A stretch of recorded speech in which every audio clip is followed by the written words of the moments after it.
Don't sell nobody. Your days of living. It is a minute gone past the hour of 11 in the morning time. Grenada, good morning to you, Grenada, Caribbean, Martinique, the rest of the Eastern Caribbean, to you wherever you are. Welcome to the mid-morning buzz for today, the 25th day of the month of January. Literally sooner or later we'll be saying goodbye to January, but the good thing about it is that we've started forward march to our 47th year of anniversary of independence. And certainly, as with every other celebration, as it is, be it an anniversary, a birthday, you take the time, to reflect. I was this, now I'm here.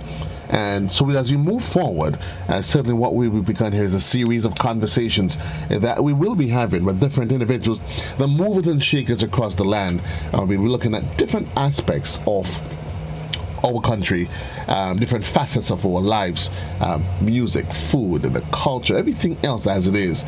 And tomorrow I can tell you that the man Mandu, he's going to be on with me right here on Classic, taking a look at the tourism sector. Where have we been then and now? But today we kickstart things with a musical icon, a legend.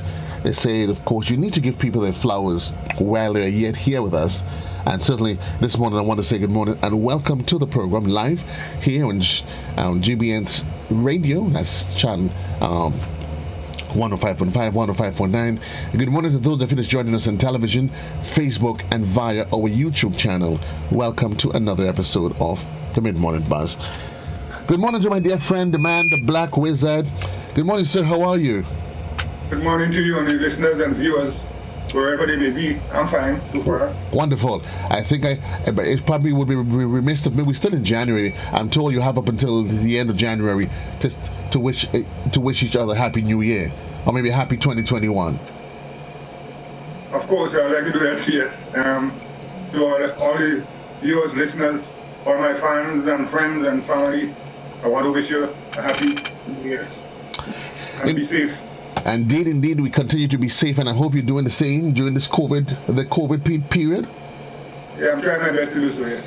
Well, they say in life, once you're trying your best, that's what is important. Now, we look at you, nobody would probably imagine that you were born back in 1952. You look as you look as though you're still a spring chicken. Now, to get this conversation, we have known the Black Wizard over the years. But even before we get to the more recent years, your singing career started back in 1969. Take us back. Well, officially, yes, 1969, but I believe I was singing since I was born. Let's talk about that. But really, because my formative years started before 1969 in terms of the music, because my uncle, for instance, was what we would call a chanteur. Those days you had what you call string bands. They make up the songs about events that took place the year before in the community. Right. And they would sing them on Carnival Day. They have the string bands and so guitars and quattro and drums and what have you. But prior to Carnival Day itself, you would find that you have what you call practicing. And they go to the different junctions and so. Even the job and so used to do that while Indian used to do that long time. So I would listen to all these songs when they come to the Atlantic Junction, for instance, and I would love them and memorize them, and next day I go to school and sing them for my friends and so, But as a matter of fact, I can remember some of them up to today. You can? So I had that kind of influence from the string bands from La Liga and other surrounding areas. And apart from that, though, I lived close to a family who loved the Mighty Sparrow. And the gentleman used to go to Trinidad pretty often and bring back Sparrow's records and so at that time. Right. He might have been the only person in the village who owned a record player at the time. So people used to congregate in his house and so to listen to Sparrow singing. And so I grew up on Sparrow, as a matter of fact, and people like Melody and other singers in Trinidad. And later on, I would gravitate to people like Stalin and Chocolate and so on, learn from them, So the environment in which I grew in was very conducive to me being a Calypsonian. No doubt was that you hint to some of the other movers in the art form that would have influenced you, but before we get to that, let's go back to those early days in La Digue, listening to the Chantwell as you call it, and you hinted that what they sung about was events that happened within society, all around us. Yes. But that is the Calypso tradition already, coming from, if you go back as far as Africa, we talk about the great, for instance, African people love to sing and love to dance, and they would sing on almost anything, so whether they had a good hunt, or whether it's a warfare or whatever, they would sing about it. So that tradition came down to us in the Caribbean, and we expressed that in the Chantwell singing, string band. We expressed it in Jab Jab singing, because Jab Jab used to make their own songs, with the drums and so, violin and stuff. Even the people, all these influences, affected me positively. So, it was very interesting that you wait the season when you want to hear what the Calypsonians would sing. I mean, the local Calypsonian, the Chantwells, so everybody would wait to see who they would be singing about. And they don't really call names, but you know who they're singing about. You can make the association. Right. So there was heightened interest really in Carnival those days, especially prior to Carnival Day itself. I mean, when they would have the rehearsals and so in the junction, so many people would come out to listen to them and so. And Carnival Day, you wait on them again too, because sometimes they have songs that they don't sing at the practice sessions. They call them. They might say, "Well, I'm going to release a bomb," because a bomb, okay. So there was high expectation from the Calypsonians, the village Calypsonians, if you want to call them that. Any names though that comes to mind that's probably still around, if ever? Repeat, a vehicle was passing. I couldn't hear you. I was asking if there's any names that you can speak to in terms of from the early days, that those that may still be around from the Chantwell and so on. You could hardly find them around these days. The last one I knew from La Digue, he died last year. Okay. The mighty Stallmeyer, I would call it the mighty Stallmeyer. But and they had their names too, the mighty Stallmeyer, the mighty Zebra, Lord Roma. Okay. Mighty Bonzo from Librando and so, so they had their names also. How they got those names though? Pardon me? You have any idea how they came up with those names? Well, I mean, for instance, you'd have Calypsonians who want to brag, for instance. Right. So, for instance, that kind of brag at you. The one would call each other the mighty Zebra, or the mighty Lion, for instance, because they want to tell you that they're strong like a lion. They come in hard and strong, So it's based on what they want to portray and their personality and so, But even in Calypsonians, like later on, like you have names like you have the royal names like the mighty Duke and Prince and this and all that. So there was a time when Calypsonians took on royal names. But sometimes you would take on a name because you want to show how powerful you are. Because there's a lot of bantering and a lot of what we normally do next tempo, Okay. To sing on each other. Okay. So that was an important aspect of Calypso those days to it. So they would have different band leaders, for instance, different Chantwell band leaders. And string band leaders, the Chantwell is the lead singer. And they would sing on each other. Especially sing on the lead singers, Aye, banana, you letting down them songster. You didn't want invader to know. In gambling, starting money go. So right. One guy sing a song about a Calypsonian named Banana. And the story is that he was given money to buy satin to make costume for Carnival. And he gambled the money, you understand? So the singer said, you didn't want invader to sing. I said, you didn't want invader to know. In gambling, satin money go. Okay. So what are we seeing here, Black Wizard? That is, in terms of the booth, I mean, you hear parang, you hear soca, you hear these different things, but there's nothing new. The art form has evolved over the years, but it was always there. It's always there. Nothing new. It was a cycle already. The music might change in terms of certain structures of the music, but that basic foundation always remains. So whether it's parang, well, parang is a different thing. Right. It's a different discussion. Mm-hmm. Because we be talking parang, which one are we talking about? We're talking about the Caribbean style parang or the Venezuelan, Spanish influenced Trinidad parang. It's a different thing. Right, that's true. That's true. But I'm saying in terms of we know tradition in the Carriacou Parang, basically what they do is highlight events, activities that has occurred within the communities. So that has not changed. That is why I don't like the word parang for Carriacou style parang. Interest. Okay. That's another because conversation. as you rightly say, what they're doing is the same thing that the Chantwells and so used to do. You know, so there's not, that for me is not parang. Okay. In terms of the acceptance of these groups, how popular were they? Were they openly accepted? Of course, because people look forward to them every carnival time. You know, and you know they become famous people, well-known people. Even up to today, people talk about them. You know, so as a matter of fact, the one Mighty Stallmeyer is from Richmond, Ladig area, and he died sometime last year, and he had a big funeral. Yeah, because I mean he's known, well known. These guys are well known in the community. You know, so they really made a mark.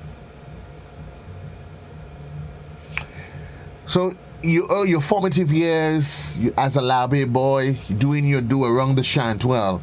Now, most people, though, they know you as the Black Wizard.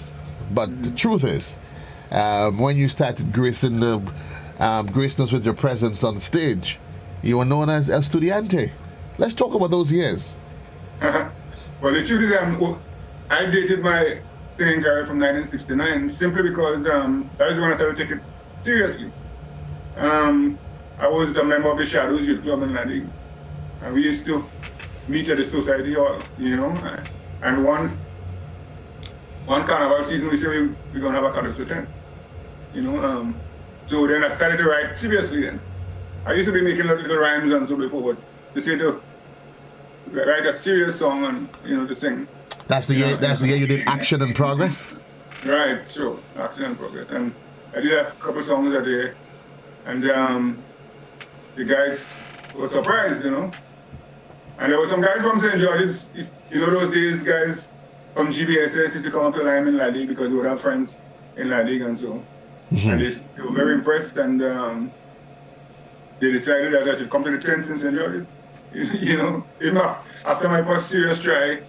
So then there was this guy called George Sylvester, I think. He's in the States now. I think he's the one who really introduced me to Lord Melody, our own Lord Melody, who has since passed. He used to run a tent in the jail called the Calypso Review. And he brought me there to Melody, and actually the same night he brought me I was on stage, because those days you didn't have to do any rehearsal, you know. Really? You just come on stage and perform?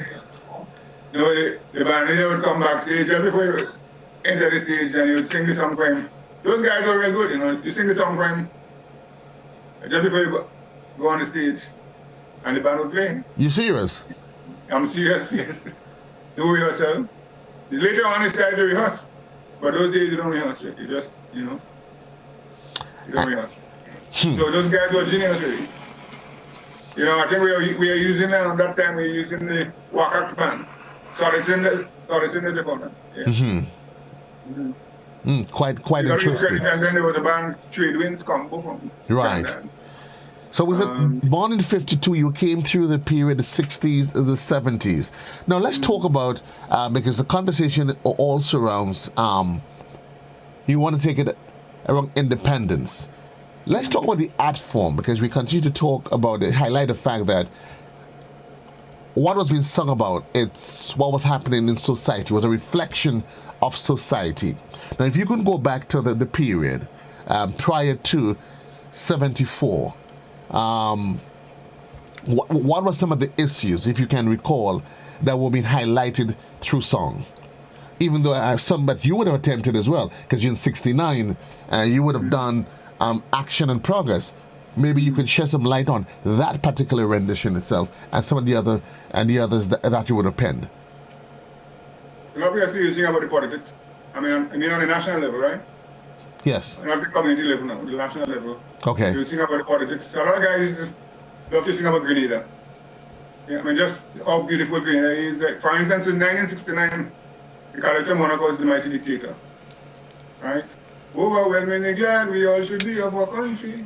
Foreigners that recommended it highly. And then for a better land, we people Okay. can understand that business. Bright out of darkness. Right out of that. So that was 69. And then you had Expo 69. People, all the Calypsonians would sing about that. They would sing about it. Well, obviously from time immemorial, Calypsonians like to sing about women. Nothing new. So, yeah. Pardon me? I guess nothing new, right? Nothing new. So, but in those days, I guess it was more derogatory. Some of the songs that you sing about women a long time, you can't venture to sing them now. Hold on. So let me make sure I understand. and it's an interesting argument that you're making, which I understand. It was more derogatory back then than now? Yeah, I feel so. I mean, yeah, I believe so. But what was different though? I guess the way they mask it with the wit and the satire and everything else. Yeah, they mask it in the sense that yes, they would mask it, but the things that would. But you see, like nowadays they would sing about women, but not. They would talk about the woman physical, the physical aspect of women. Right. But, but you don't find Calypsonians nowadays crying down women about the behavior and stuff. You know what I'm saying? Crying them down. But long time Calypsonians would call women all types of names and stuff. You know what I'm saying? What was pushing that though? Was that the way society was? Was it something that was accepted, or they just decided to break with norm and just do whatever they have to do? You mean now? Back then, was it a reflection of how men saw women? Of course, yes. That's how men saw women at the time.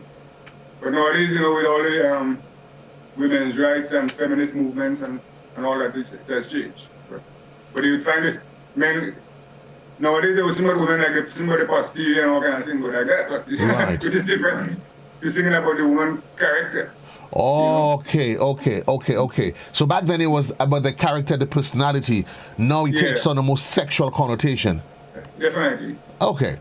Quite interesting. But as you say, the one thing that hasn't changed is the fact that the art form women always became would have always been a topical issue. Yes. So then Calypsonians, they love to sing about agriculture to those days. I mean, things like about agriculture. But it's more national topics. They never really venture too much outside of the national state, You're right. More local topics, agriculture, Grenada, the politics, women, and so. So Grenada, because of course Grenada was back then what referred to as a plantocracy, plantation. It was a plantation lifestyle, and that's what you did. But at what point did it start to change? You said they talk about local things, greater sense of patriotism. At what point would you say that there was a shift from that? Well, I have to credit myself for that. I don't want to blow my own trumpet, but well, tell us. I studied that. I started to realize that most of the Calypsonians sing about local issues. So I wanted to broaden that. So then I came up with a song in 1973 called Insularity. Right? And it talks about lack of unity in the Caribbean, of course. So. I'm assuming, should I ask you whether or not you actually still remember it? I'm trying to remember it now, so I'm going to ask maybe the chorus. Overpopulation, pollution, economic depression, skyrocketing cost of living, unemployment situation, politicians doing what they want when they get in power. Why is the rich man getting richer, the poor man getting poor? So if you are a true West Indian, come stand at my side and sing with pride. Insularity must be destroyed. That's the chorus, really. But what gave rise to that, though? Is it that was the trend? Because you talked about the influence of the Sparrow, the Kitchener, right? What gave rise to that? Why the shift, though?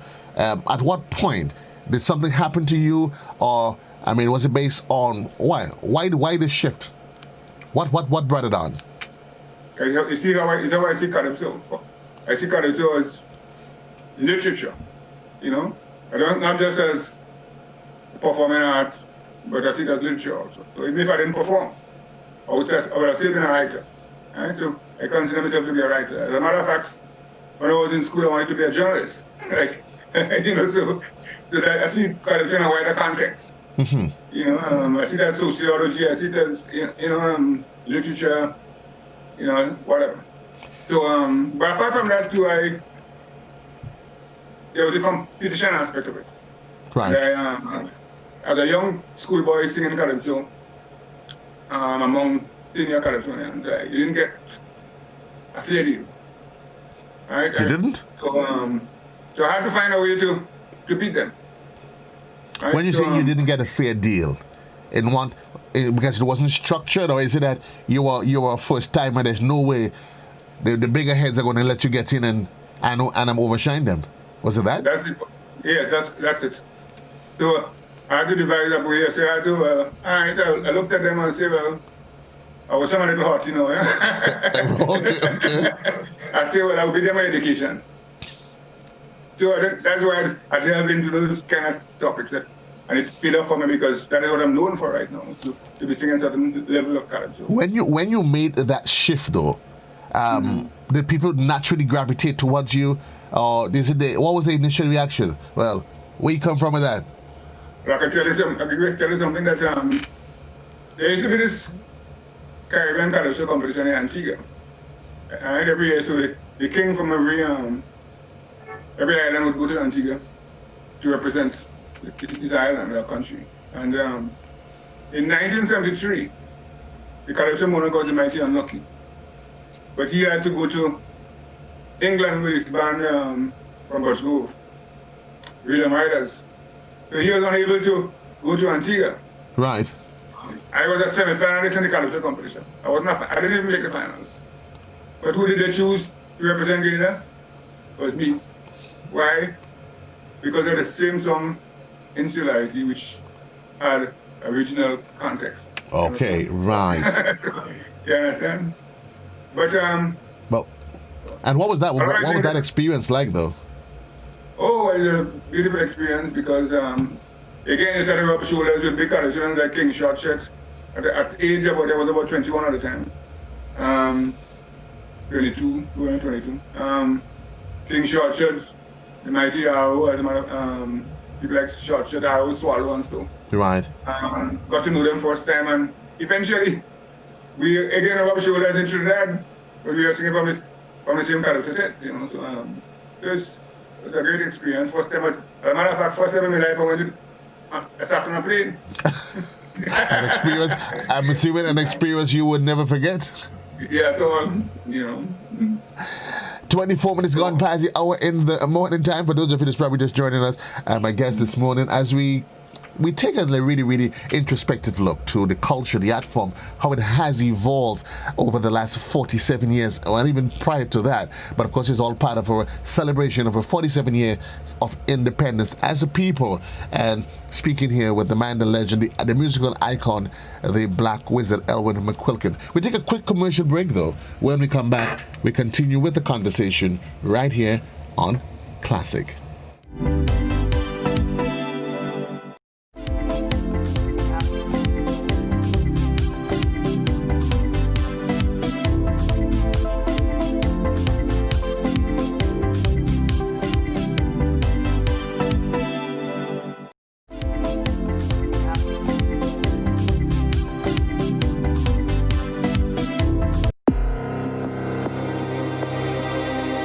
Exploring the beaten trails, discovering uncharted terrain, connecting with people and places, giving a renewed appreciation for our flora and fauna. We are out and about, from the crystal white sands of Grandin's Beach to the cascading and majestic tumble of Concord Falls, the meandering of the St. John's River, or our undulating mountain ranges. We are out and about. Saturdays, live on GBN Television, our Facebook page, and our YouTube channel.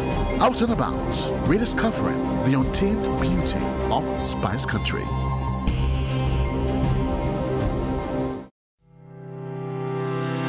"24 minutes gone past the hour in the morning time. Welcome back. For those of you that's just joining us, my guest this morning is Elwyn McQuilkin, the Black Wizard. and we take in an introspective look, in-depth look at the art from Calypso as it is. So, Wizard, you talked about your formative years up in La Digue. You talked about the opportunity you got to represent Grenada on a regional platform. And no doubt, those formative years, coupled with your experience in Trinidad, being able to listen and take and pattern yourself from what the bigger boys were doing, it certainly set a stage for you for where you would have transcended to over the years. But looking at the art form from the period of the 60s, the 70s, the post-independence era, and we did highlight the fact that Calypso has always been a tool that was used to communicate to the masses. We talk about the influence from Africa. We talk about on the slave plantations, when of course the slaves wanted to communicate their dissatisfaction. That's what they would do, right? And you talk about it was something that was looked forward to, anticipated. But you look at the period of the 70s.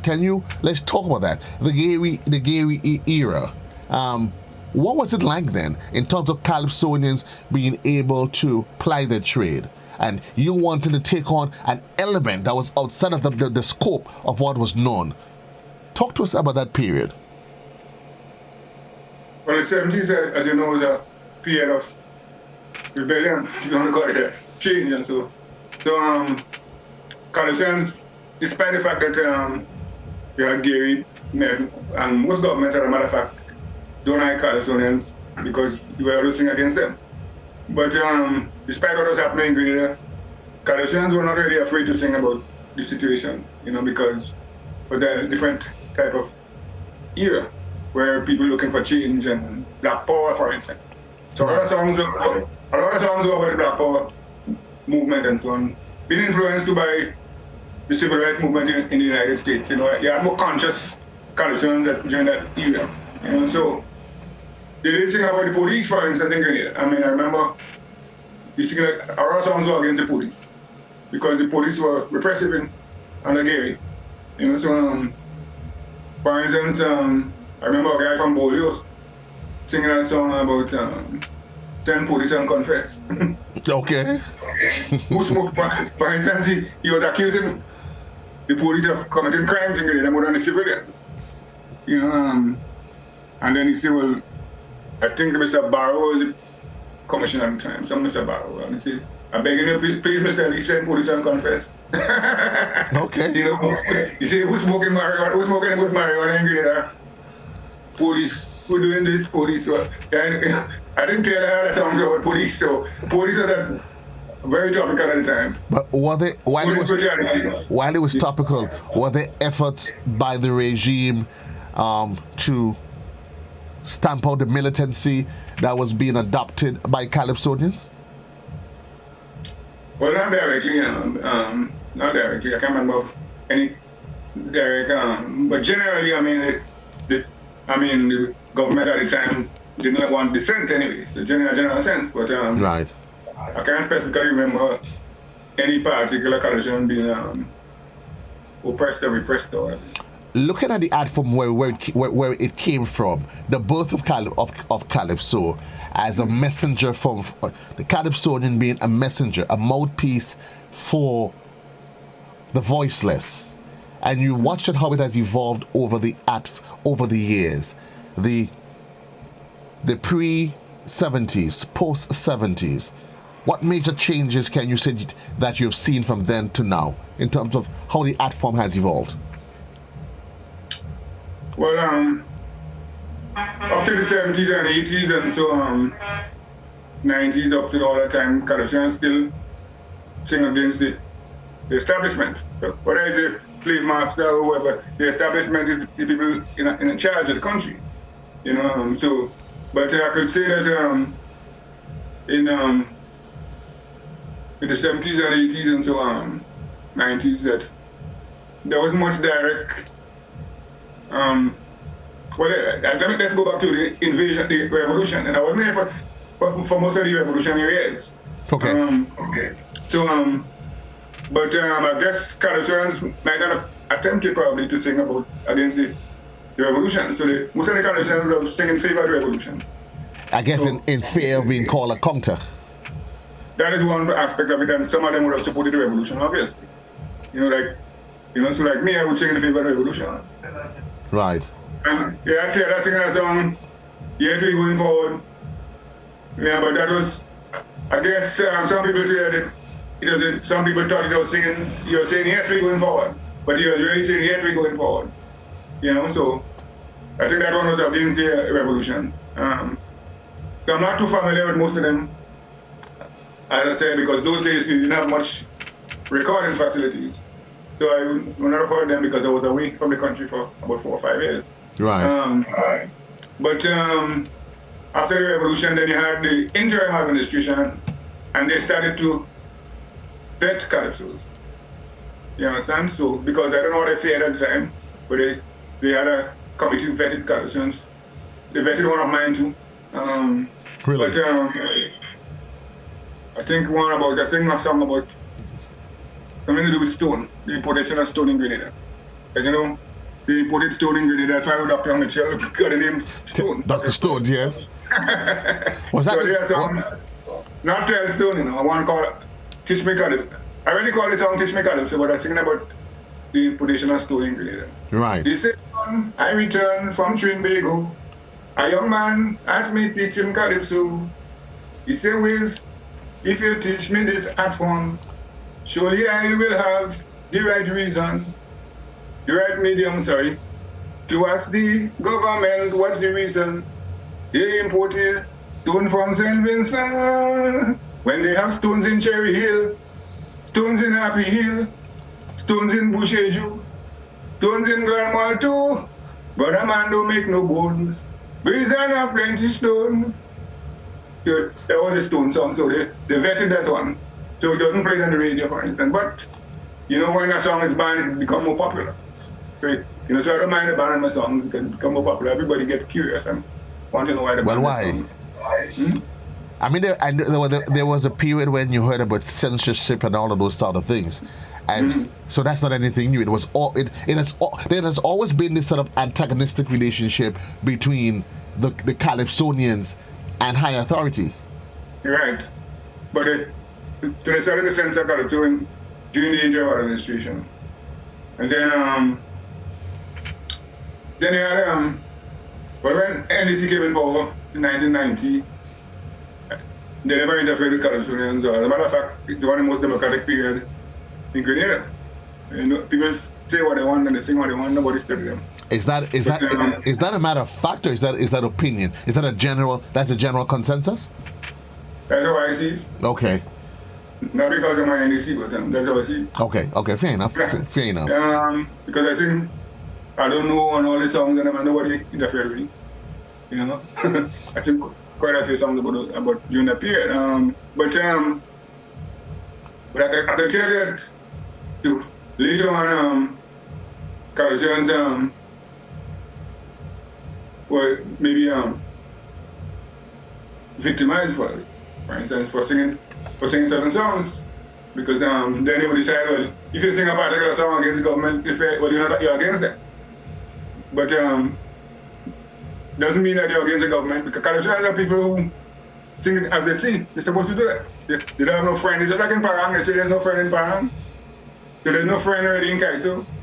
You sing it as you see, a true Calypsonian. But in recent times, we see that Calypsonians have been repressed or victimized because of the songs they sing. But do you see that there's a diminishing role and respect for the Calypsonian here?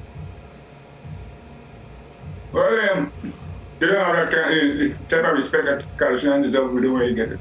But you might find they might show money at Calypso in the art form, but for what reason? Not necessarily to improve the art form, but to bribe people. I mean, to get people to be on their side. But Calypso's art form need support. And for instance, nowadays it's so-called getting support, not the Calypso, not the genuine Calypso. So let me ask you about that though, because I know you being a master of the art form, that you would agree that soca as it is, it's whether it's the grandchild or the first son, whatever, but it's an offspring from the calypso as it is. It's not it is. But some have argued that when you look at this our cultural landscape, years ago, growing up, I know the Mardi Gras, it was the thing to go to. As a little boy, you left the Mardi Gras, you can't wait from the Mardi Gras, you went and play jab jab. But that seems to have changed. What in your estimation, after all of these years, the transitions that you've seen, the highs and lows, what do you think has brought about that shift? And is it something that a flame that we need to rekindle, or do we just accept it as a regular course of life as it is? No, well, I mean, I think that one main reason is soca. With the coming up with soca mono competition, there was a time when you had both of them, and both of them were well supported. But the emphasis, for instance, put by the Spice Mass Corporation is soca. They don't put any emphasis on calypso. So there was no generation gap up to the 90s and so on, and the early 20s and so on. There was no generation gap. All generations, all age groups used to go to calypso shows, go to the Mardi Gras and so. But since with coming off soca, especially in these past few years where the emphasis has been put on soca more than calypso, then you find the younger people gravitating towards soca, and then the middle-aged people also gravitate towards calypso.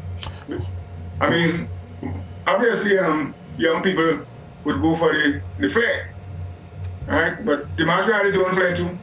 But now that you have competition with the two art forms, and then you have so much.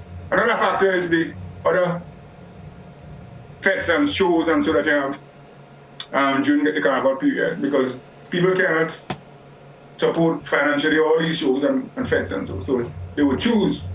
So obviously they would choose the soca over the calypso because of the flair and the jump up aspect of it and so. And then you have other parties and so they go to, they spend money at parties and other things. So there wasn't this amount of parties and fetes and so long time. But do you think that can be ascribed? Was it a deliberate ploy by the powers that be because of the influence of the Calypsonian and the voice that they offered to society?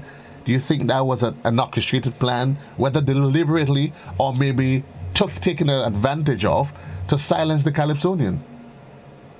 Well, yeah, because they don't care about the Calypso, because Calypsonian usually criticize them, usually put them under pressure, so they don't care too much about it. So they would welcome the soca and put the emphasis on soca, because as far as they're concerned, they're not interested really in the cultural aspect of things. They always talk about the commercial aspect of it. Carnival must be a business and all that. So for instance, they feel soca could attract a bigger crowd, and they put the emphasis on soca, you get more people and so. But the emphasis has to be on cultural development, not just about gate receipts and all that. But so if you find a calypso is not getting the support that it used to get, you have to do something about it. You have to be creative, make some changes, maybe change the date of the show, venue for the show. You must promote it on the radio. There is no advertisement and so for calypso competition or any competition as a matter of fact. So, but the Spice Mass Corporation and government and so they're happy once people come to Grenada and they have a good time and they spend money and so and the treasury looking good. They say it's successful, but is it successful culturally? Because soca changed so fast that we do not know if it's sustainable. But calypso has been around for quite a long time and it's still there. As a Calypsonian, you've won multiple titles in both. You've won title in both genres of the art form. What is your greatest fear? Having done this for more than 50 years, we've seen the pre-independence, post-independence, when most assume that you would be able to forward progress. Do you think we've had that forward progress, notwithstanding the challenges? And if so, what is your greatest fear regarding where to from here for the art form? Well, the greatest fear is marketing, for instance. The music has been marketed both locally and internationally. Right now, with social media, I mean, you get some amount of exposure. But in terms of marketing, in terms of returns, Calypsonians or the musicians generally need to have returns on their work. They've been not getting returns on their work, financial returns. Then obviously they will lose interest and they won't be producing. You can't just be producing music for producing music's sake. You have to make something out of it. So I think that's the greatest way in terms of getting top quality material out. And locally, promotion. I mean, even on the radio, the stations, for instance, do play calypsos. They play calypsos around Carnival time, they play mini soca. So the Calypsonians might get despondent and decide, well, they're not going to make any songs anymore. So we got to support the artists in terms of training them to write good songs, and there must be proper marketing and so for the music. So my greatest fear really is that musicians don't make any returns from the work. You got to have returns from the work. Otherwise, it's a costly thing to go to the studio and all that, and it's not like everybody trying to record themselves. Right. In the music industry, you have promoters and you have producers, executive producers, and so you don't have to spend money from your pocket most of the times, but in the past. But nowadays, every artist trying to do his own thing. Yeah. So, but it costs money. So look at the independence calypso competition, for instance. They ask the artists to submit their songs on a CD, but you have to go to the studio and spend money, and you're not sure you're going to get picked in the final nine. But someone, I mean, while I agree with you in the greater part, but someone argue that it has become almost easier now compared to back then, when you could, most persons have access to the internet. You get a computer, you could literally pull out your smartphone, and you can literally record off of those digital devices. Someone argue that the cost has actually gone down, so it should make it easy. I mean, for example, a CD. Everybody comes, they would argue that most computers these days don't even come in CD-ROM anymore. But that's just that's over and done with. What would be your counter argument, if ever you have one, for that? The quality. Anybody can make a record in your bedroom, but what about the quality of it? And that's one of the problems with the music now. As trending as it is, I believe that we could have gone further if we had more professional work done to the music. For instance, you can't just have a beat alone and then expect that you're going to make an international hit. Yeah, very unlikely. But look at the other music. Look at Spanish music or American music, and so you don't see a lot of work has gone into it musically, the musicianship, the arrangement and stuff. But who has failed? Who takes responsibility at the end of the day as we traverse, we move from one period to the next? I mean, can we be able to say, do you think it's going to be shameful after what we had in terms of Calypso, as we look forward to a 50th anniversary of independence? Some will say it is a bit shameful that we have not achieved more in the industry, while we have achieved a lot. Yes, but do we really have an industry anyway? I mean, the music industry has to be well organized, but you see, in Grenada, the artist has to do everything for himself, But in other countries, for instance, like Jamaica, let's take Jamaica, for instance. These guys are contracted, and they have producers, as I said, they have executive producers, so they don't really have to write and find a recording for themselves and distribute the records for themselves and all that. They have companies, they have labels that take them. So, but in Grenada, everybody, since nobody does it for you, you have to do it for yourself. Even a Calypso tent in Grenada, for instance. Calypso don't have to do it for themselves, but in Trinidad, you're contracted to sing in a Calypso tent. You just have to go and you write your song and you go and sing, and you get your salary. Who's responsible for creating that enabling environment? Nobody. See, it's a business. So music is a business. So for instance, but we don't have businessmen in Grenada already, you know. We have traders, people who buy and sell, but you see entrepreneurs really, serious entrepreneurs, we don't have that here. Because if you go to the bank, for instance, you ask for a loan to make music, they won't give you. You understand? So they don't see music as a, it takes entrepreneurs who have that vision to say, well, I could market this product. You understand? So most of the times, Calypsonians would go away and sing and so, but it's because of somebody outside listen to the music and feel it. But yes, I could bring this guy to sing for me and I could make some money, right? Because it's a business. And I buy into that argument that you make, but what would you say to the individuals that make the argument that, listen, I'm not going to listen to the quality. We talked about the quality of the music when in our current construct as it is, most of what you hear, even when it comes to soca and kaiso, is literally about women. You wanted to jam and some woman boomsy, yada yada yada. It takes on that sort of language, and then it promotes the whole construct conversation of drunkenness and lawlessness, and that is seasonal. Is that a legitimate argument against the art form? We can say, I'm not promoting that, but we can say the same thing with Jamaican music, and get you Jamaican music. I mean, so we always tend to focus on the Calypsonian, but the soca artists, but Jamaicans they could be very vulgar too. And even American music, as a matter of fact, they use the explicit.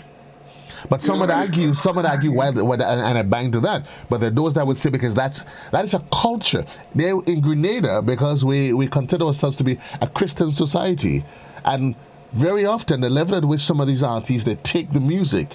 I mean, we're much more conservative than Jamaica and the other bigger territories.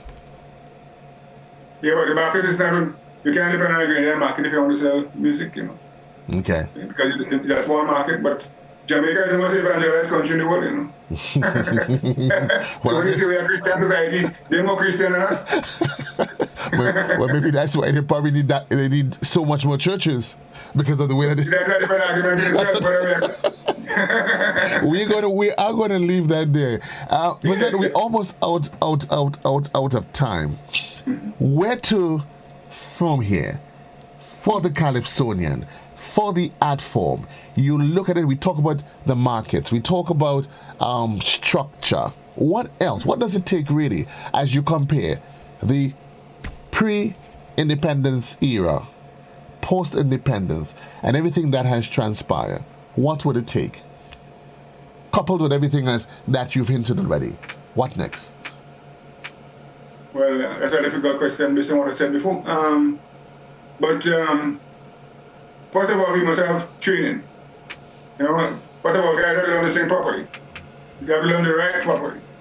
Right? We need proper arrangers. And most of the guys who make, say they are producers, they're not really musicians. So they have to, and so they can't help the artists too. So, when you go to an arranger, the arranger must help the artist. You say, well, change this or change that or sing this way. And sing that way. When I record engineer, when I go to the studio, the guy in the studio, the arranger, they literally tell you what to do and what not to do. So we need professional musicians to do recordings and so. So even if a guy can come up with a good beat, that's one aspect of it. They come up with a beat, but you need more than that. That's just the substructure of the music, but you need that superstructure, that instrumentation. But they have to use instruments nowadays too, so anybody's a producer in Grenada. But if you want to compete on the international market, you have to have good music. Professionally, it must be professionally done. The studios to be upgraded. I mean, even if you record something in a bedroom, you have to have good facilities, good equipment, so that you can compete. Some countries, if you record, when they put your CD or whatever it is on the system, if you don't have certain quality, they wouldn't want to play it. So, but we need to educate people about the whole music industry. It's our industry, and we must do things that would help you to get the music out there. But we have the cultural foundation, for instance. We have, like, Calypsonian need to also to get itself into a proper association and help each other, to develop. So the radio station have a role to play. So if you have good music and you put it on you have social media now and you put it out, you could make waves. You could make waves. Making waves, that's what it is. Hopefully with the waves there's a ripple effect and somewhere along.